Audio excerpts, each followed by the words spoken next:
بسم اللہ الرحمن الرحیم۔ السلام علیکم۔ آج میں آپ کو خطوط نویسی کے بارے میں بتاؤں گی۔ سب سے پہلے آپ کو بتاتی ہوں اس کی تعریف۔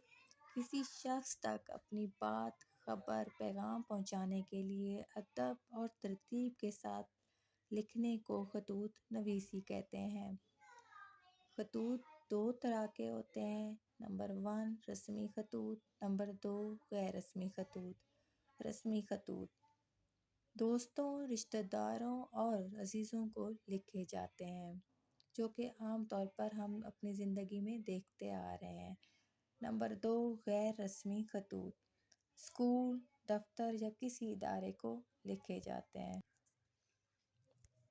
آج کا خط جو میں آپ کو کرا رہی ہوں وہ اپنے چھوٹے بھائی کے نام خط لکھیں، جس میں اسے بری صحبت چھوڑنے اور پڑھائی کی طرف راغب ہونے کی نصیحت کریں۔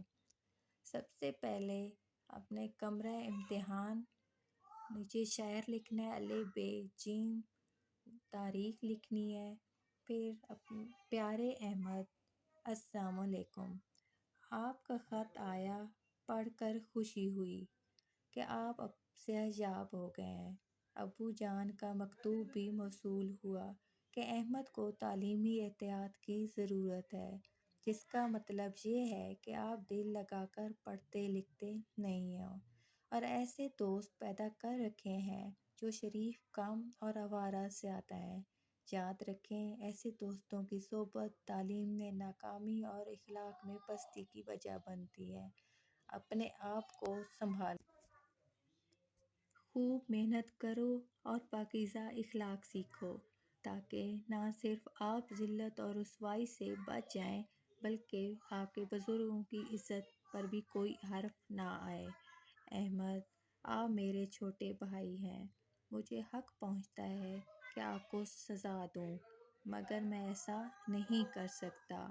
بہتر ہے کہ آپ ایسے دوستوں کو اپنے آپ سے دور کریں اور پڑھنے لکھنے میں پوری توجہ صرف کریں۔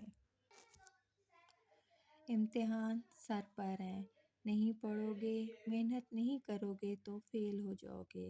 خاندان کے نام پر حرف آئے گا، دوستوں میں کیا عزت رہے گی، ماں باپ کو کتنی تکلیف ہوگی۔